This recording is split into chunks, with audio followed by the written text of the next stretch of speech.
Vendredi 28 mai 2021, l'information officielle, c'est sur RTI 1. Bonjour à tous, voici les titres de ce journal. Lutte contre la criminalité, la police nationale a lancé jeudi dans la commune d'Abobo l'opération Épervier 6.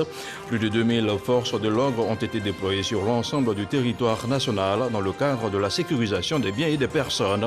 La précédente opération avait permis la destruction de plusieurs fumoirs et la saisie d'armes à feu.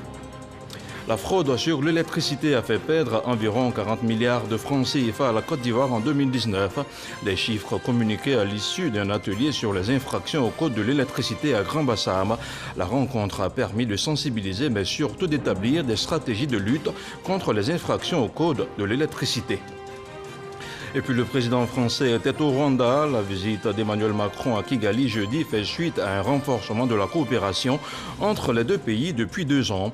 Le chef de l'État français était accompagné par l'Agence française de développement et d'une dizaine d'entreprises de son pays.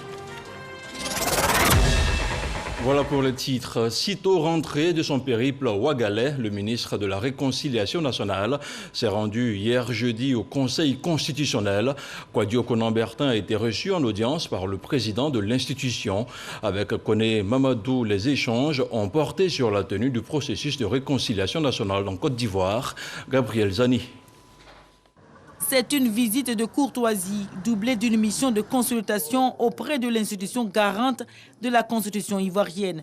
Kwadio Konan-Bertin, le ministre de la Réconciliation nationale, a été reçu par le président du Conseil constitutionnel. Nous nous sommes donné un temps d'écoute et un temps de consultation.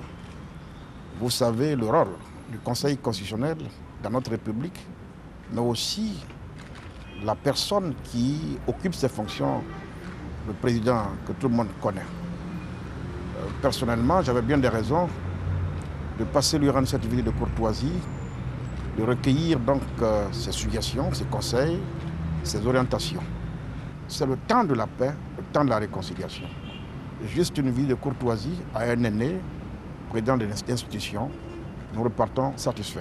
Chargé de la régulation du fonctionnement des pouvoirs publics, le Conseil constitutionnel est juge de la conformité de la loi à la Constitution et contrôle aussi les élections présidentielles et parlementaires. L'avis du président de l'institution sur la démarche dans la mise en place d'une vraie politique de réconciliation nationale est indiscutable. Je lui ai donné ce conseil de chez moi qui dit que quand vous voyez le poisson prier Dieu pour qu'il pleuve beaucoup et qu'il y ait beaucoup d'eau dans la rivière, il ne prie pas pour la rivière, il prie pour lui-même. Parce que s'il n'y a pas d'eau dans la rivière, il va mourir. Donc on a tous intérêt, autant qu'on est, et à tous les niveaux où on se situe, à ce qu'il y ait la paix et la réconciliation dans ce pays. Une politique de réconciliation nationale inclusive, voilà l'idée poursuivie par le ministre de la Réconciliation au travers des consultations dans les institutions. Des parlementaires français se rapprochent un peu plus de la Côte d'Ivoire. Une délégation de députés de l'Hexagone séjourne à Abidjan. Elle a été reçue hier jeudi à la permanence du Sénat. En toile de fond, il s'agit pour elle d'approfondir les relations entre la France et la Côte d'Ivoire. Le point de la rencontre avec Herman Guibé. Des parlementaires français, députés et sénateurs, reçus à la permanence du Sénat ivoirien, en visitant Côte d'Ivoire après avoir rencontré le mardi dernier le vice-président de l'Assemblée nationale, la délégation de parlementaires français a eu une rencontre ce jeudi avec le vice-président du Sénat ivoirien, Germain Anouman-Olo.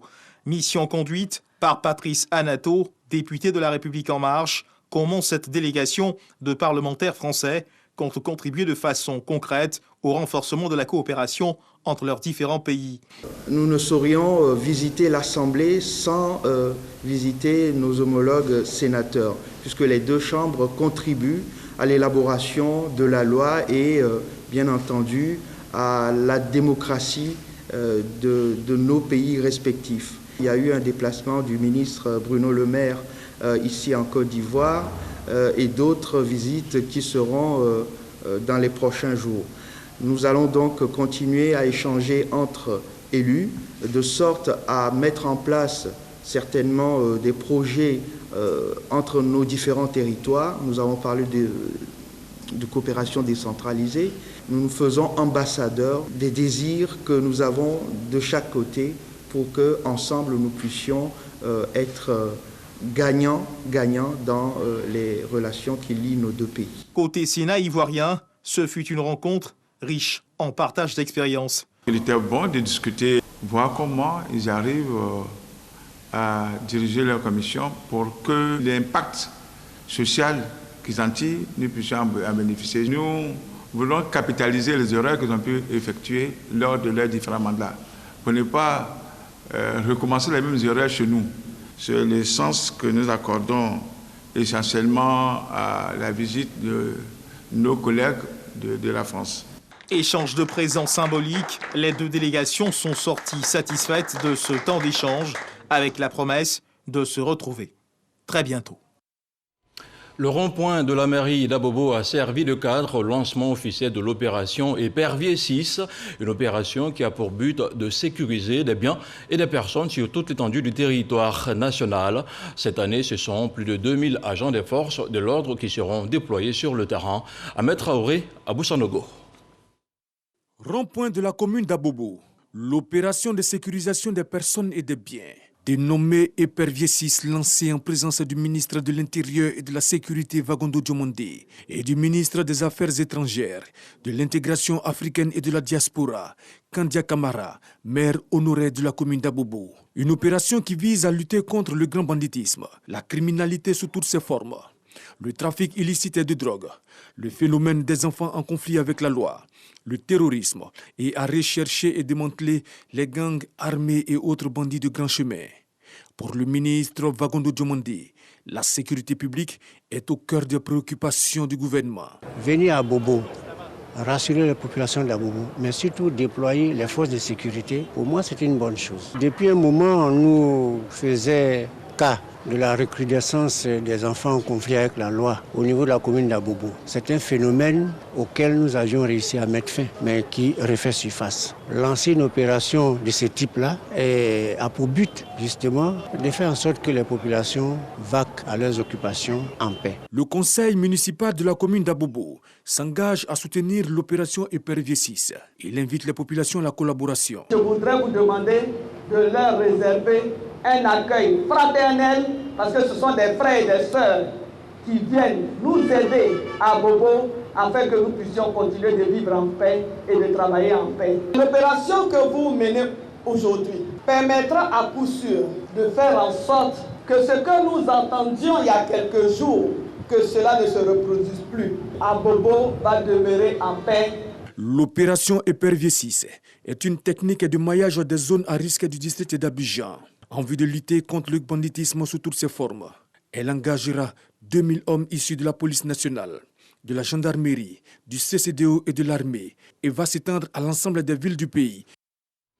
Autre chose à présent, le ministre du Commerce, de l'Industrie a visité la zone portuaire, l'abattoir de Port-Boué et certaines boulangeries d'Abidjan. Sur le terrain, Souleymane Diarra-Souba a partagé avec les différents opérateurs les difficultés causées par la crise énergétique. Il s'est assuré que les prix décidés pour les denrées de première nécessité sont respectés et appliqués. Lansine Bakayoko. Au niveau des marchés, les produits de grande consommation comme le pain, la viande et le ciment enregistrent des augmentations anarchiques. Des spéculateurs véreux profitent de la crise énergétique qui a rétréci la production pour faire grimper les prix. Une surenchère qui ne laisse pas le ministre Souleymane Diarra-Souba indifférent. Que ce soit le riz, que ce soit l'huile, que ce soit les produits vivriers, nous veillons en tout cas à ce que les prix qui soient appliqués ne soient pas augmenter sans motif. Et nous travaillons en bonne intelligence avec nos partenaires habituels. Selon le protocole d'accord signé avec les opérateurs économiques et les industriels, la baguette de pain reste à 150 francs. À Djamé, tout comme à Marcory où Souleymane Diarra-Souba a pu visiter quelques boulangeries, le tarif convenu est respecté. Même chose à l'abattoir de Port-Boué où le kilogramme de viande de bœuf se négocie autour de 2600 francs. Quant à la tonne de ciment, le prix plafond s'élève à 90 000 francs. Devant le ministre en charge du commerce, les acteurs se sont engagés à maintenir le cap. Vous voyez ces prix-là, ça ne va pas trop, mais on fait avec ça. On le mange. C'est que bon, pour les autorités nous a demandé là, on ne peut pas s'imposer. En ce qui nous concerne, la chaîne de production et de distribution, nous sommes parfaitement à règle par rapport au communiqué du ministre du Commerce. Malgré les assurances, les services maintiendront l'observation continue des prix des différents produits en veillant à la saine application des dispositions relatives à la concurrence et au protocole d'accord signé. Nos inspecteurs de commerce seront aussi bien à Abidjan que sur tout le territoire ivoirien pour s'assurer du respect et de l'application des décisions prises par le gouvernement de Côte d'Ivoire. En principe, les perturbations au niveau de la fourniture de l'électricité devraient prendre fin en juillet prochain. Je vous le disais en titre, 40 milliards de francs CFA, c'est le montant du préjudice financier causé par la fraude sur l'électricité entre 2019 et 2020 à l'État de Côte d'Ivoire. Et pour juguler la contrebande, la Direction générale de l'énergie renforce les capacités de ses agents. Les acteurs se sont réunis à Grand Bassam pour élaborer des stratégies de sensibilisation et de lutte contre les infractions au code de l'électricité. Jean-Luc Mangbo. Outre les pertes techniques liées aux défaillances sur certaines installations électriques, la fraude sur l'électricité demeure l'un des principaux obstacles à l'équilibre financier du secteur électrique ivoirien. La fraude sur l'électricité, c'est le fait que les gens sautillent de façon illicite l'électricité sans que ce ne soit facturé par le concessionnaire CIE. Voilà, donc c'est ce préjudice qui a été évalué en 2019 autour de 40 milliards de francs qu'on paie. C'est au code de l'électricité en vigueur depuis 2014 que revient la mission de juguler cette fraude sur l'électricité. Il s'agit d'un dispositif répressif piloté par des agents assermentés. Cet atelier vise donc d'une part à mieux leur faire connaître ce code et d'autre part à créer une synergie d'action entre toutes les parties prenantes du secteur de l'électricité sur la lutte contre ces infractions. Des actions concrètes qu'on peut mettre en œuvre. Et il ne s'agit pas donc de définir des actions qui vont avoir des difficultés à être mises en œuvre sur le terrain. On veut aller sur des actions concrètes à mettre en œuvre donc pour lutter efficacement contre ces infractions. Tout ce qui peut être fait pour que le secteur soit fiable au plan financier et qui puisse jouer sa partition au développement global de la Côte d'Ivoire. Les 50 participants à cet atelier auront 48 heures pour définir les bases d'une stratégie commune de lutte contre les infractions au code de l'électricité. Stratégie qui sera appliquée sur les 5 prochaines années sur toute l'étendue du territoire. Depuis jeudi, Abidjan est la capitale des œuvres audiovisuelles et cinématographiques. La deuxième édition de Abidjan Film Summit va mener la réflexion autour de la rentabilité des œuvres audiovisuelles et du 7e art. La rencontre initiée par la RTI vise à accroître la productivité des acteurs du secteur. On en parle avec Jean-Marc Yadji. Plus de 100 acteurs du cinéma et de l'audiovisuel ivoirien en présentiel et en ligne pour la deuxième édition de l'Abidjan Film Summit. Ils échangent et discutent sur leur capacité à tirer des revenus de leur fiction télévisuelle, courts et longs métrages et autres contenus audiovisuels. 5 panels ont animé ces assises. Les thématiques sur les conditions de rentabilité des productions locales ont par exemple été débattues. Au niveau de la rentabilité, déjà, il y a le fait de pouvoir vendre partout. Puisque nous travaillons beaucoup plus avec les chaînes de télé, pas avec les DVD et tout. Donc il faut avoir d'abord un large réseau où on peut vraiment vendre nos contenus sur plusieurs chaînes. Pour qu'une œuvre audiovisuelle soit rentable, il y a des prérequis. C'est d'abord un bon scénario, un bon script. Il faut tout le professionnalisme des techniciens qui tournent et des réalisateurs qui tournent là-dessus.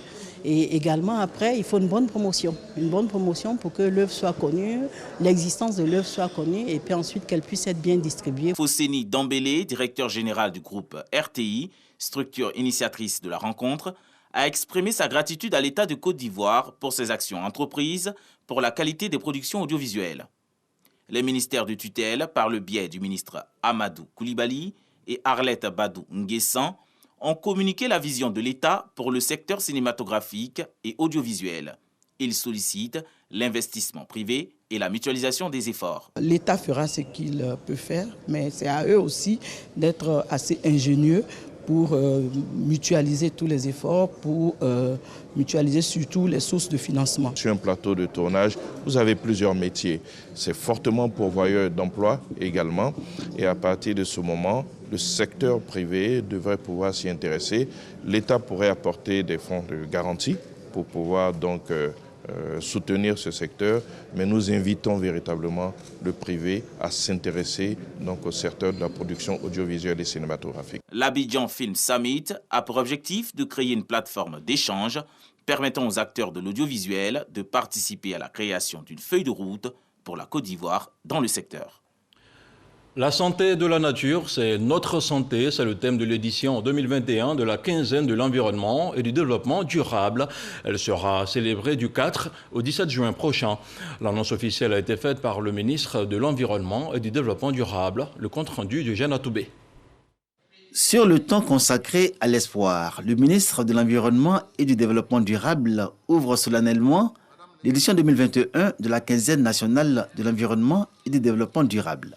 La célébration le 5 juin prochain de la Journée mondiale de l'environnement est le premier acte d'un ensemble d'activités en cohérence avec le thème de cette année. La santé de la nature, c'est notre santé. La quinzaine nationale de l'environnement et du développement durable est un moment pour susciter la prise de conscience des populations et leur engagement en faveur de la nature.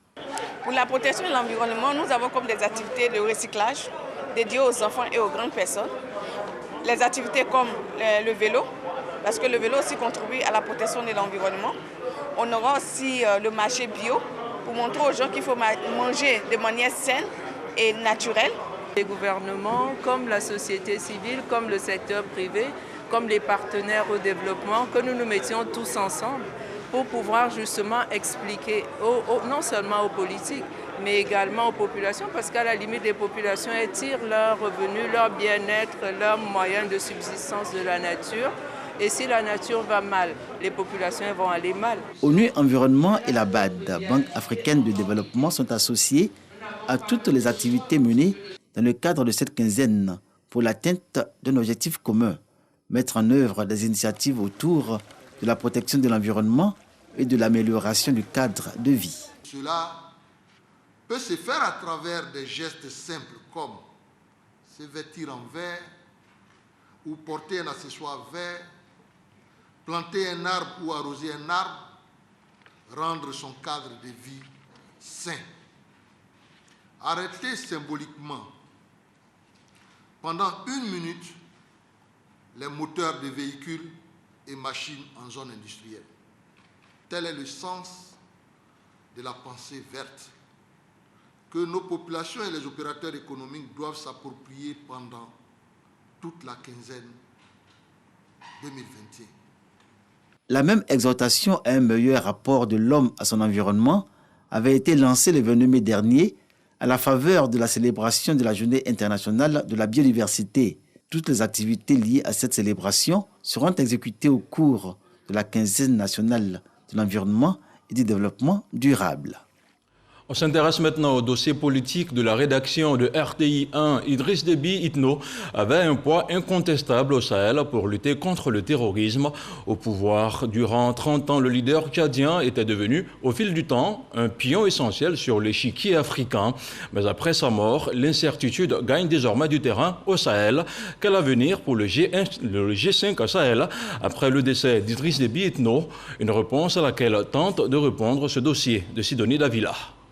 G5 Sahel, action de lutte contre le terrorisme et le développement. Nous nous réjouissons des résultats obtenus dans la réalisation de nos objectifs communs. Ces objectifs, contenir l'avancée du terrorisme dans le Sahel, lutter contre le trafic de drogue, d'armes et de migrants. Voilà ce dont parle l'ancien président tchadien Idriss Déby Itno, mort après 30 ans au pouvoir. La disparition de ce stratège investi dans la lutte contre le terrorisme au Sahel et dans le bassin du lac Tchad interroge plus d'un. Il faut dire que Déby était considéré comme un cauchemar pour les terroristes. Et donc au plan militaire, c'est un stratège qui s'en va et ça peut constituer effectivement de bonnes raisons de craindre pour la sécurité au Sahel.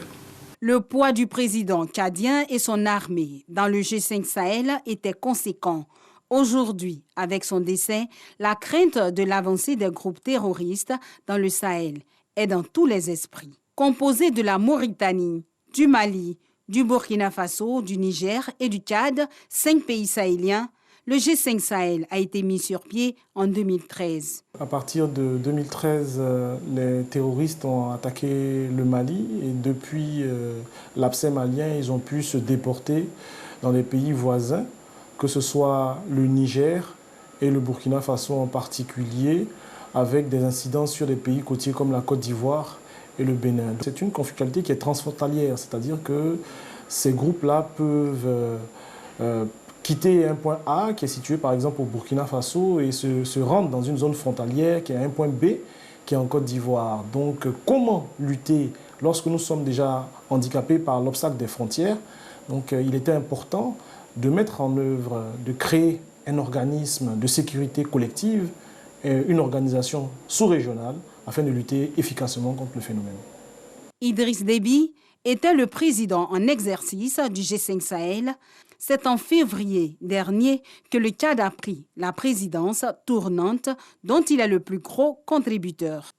Le pays vient de fournir un bataillon de 1200 hommes pour intervenir dans la zone des 3 frontières.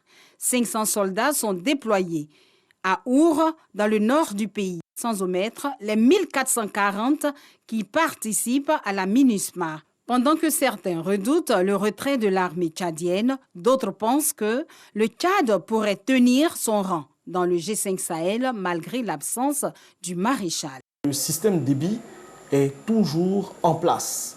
Voilà, celui qui l'a remplacé n'est ni plus ni moins que celui qui dirigeait le détachement tchadien au Mali, à savoir son fils, le général de corps d'armée, Mahamat Idriss Déby.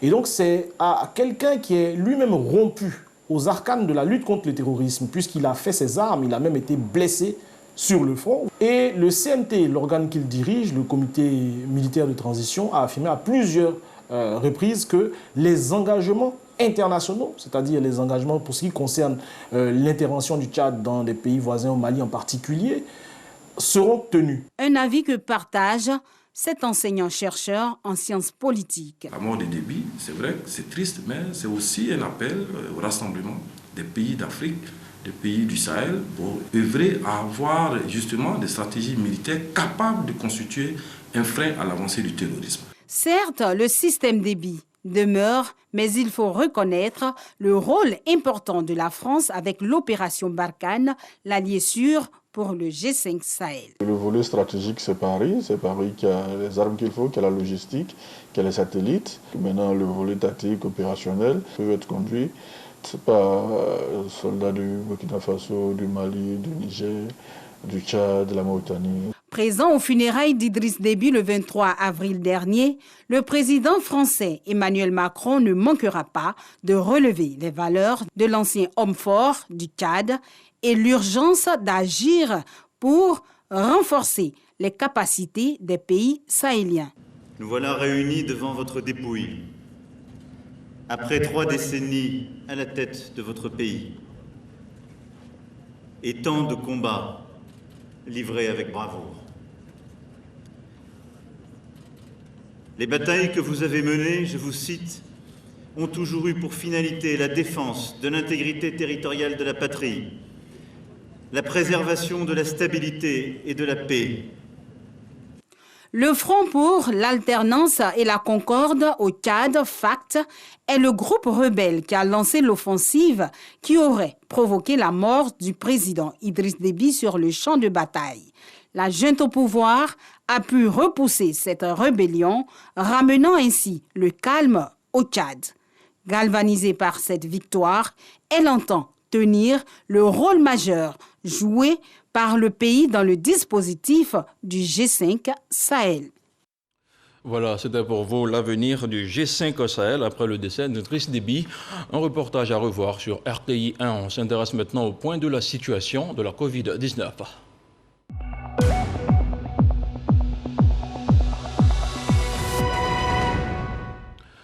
Le ministère de la Santé, de l'Hygiène publique et de la couverture maladie universelle a enregistré hier jeudi 61 nouveaux cas de Covid-19 sur 2217 échantillons prélevés, soit 2,8% de cas positifs, 40 guéris et 0 décès. Depuis hier, la Côte d'Ivoire compte donc 47 146 cas confirmés, dont 46 544 personnes guéries, 301 décès et 301 cas actifs. Le nombre total d'échantillons de 641 049. Le 26 mai, 10 885 doses de vaccins contre la Covid-19 ont été administrées, soit un total de 528 084 doses administrées. Le chef de l'État, le président Alassane Ouattara, a présidé hier jeudi une réunion du Conseil national de sécurité au palais présidentiel. La rencontre était consacrée à la situation sanitaire et sécuritaire dans notre pays. Un accent particulier a été mis sur les affrontements entre Nigériens et Ivoiriens. Des affrontements survenus le 19 mai dernier et qui ont fait un mort et 39 blessés. Au total, 38 personnes ont été mises aux arrêts. On regarde un extrait du communiqué final lu par le ministre Fidel Sarasoro, secrétaire du Conseil national de sécurité. À la date du mercredi 26 mai 2021, la Côte d'Ivoire dénombrait 47 085 cas confirmés de Covid-19, dont 46 504 guéris, 301 décès, 280 cas actifs, et il est à noter que le nombre moyen de cas positifs a considérablement baissé d'avril à mai, avec 72 cas par jour en avril, contre 40 en mai, montrant ainsi que l'épidémie est dans une phase décroissante. Le Conseil national de sécurité, tout en se réjouissant de ces signes encourageants, appelle toutefois les populations à la vigilance, car les nombreuses interactions sociales liées aux événements religieux et aux prochaines vacances scolaires, ainsi que la saison des pluies, pourraient être des facteurs d'accroissement du taux de positivité. Le ministre en charge de la Santé a également informé le Conseil de sécurité que la campagne de vaccination, démarrée depuis 2 mois, a enregistré au 26 mai 2021 517 199 doses de vaccins administrées, avec plus de 56 000 personnes ayant reçu les 2 doses requises. Selon le ministre, ce résultat est le fruit de l'intensification de la campagne vaccinale menée dans les régions et districts sanitaires depuis le mercredi 27 avril 2021. Le Conseil national de sécurité a noté avec satisfaction les chiffres relatifs à la vaccination dans notre pays. Cependant, le Conseil national de sécurité a instruit le ministre en charge de la Santé à l'effet d'éviter toute interruption dans la campagne vaccinale. À cet égard, il devra s'assurer de l'approvisionnement en quantité suffisante de doses de vaccins. Il devra notamment procéder, avec l'appui de la Banque mondiale, à l'acquisition de 2,2 millions de doses de vaccins en juin 2021, 1,5 million de doses en juillet 2021. Le ministre en charge de la Santé a également été instruit de suivre l'acquisition de 1,2 million de doses de vaccins prévues dans le cadre de l'initiative COVAX qui permettront la poursuite de la vaccination à partir de septembre 2021. Le président de la République a pour sa part rappelé l'importance de la vaccination dans la stratégie de lutte contre la COVID-19 et a exhorté les populations de 18 ans et plus à se faire vacciner. Le président de la République a également insisté sur l'importance du port du masque dans les lieux publics, la distanciation physique, le lavage régulier des mains, ainsi que sur la nécessité pour les populations à se faire tester contre la COVID-19.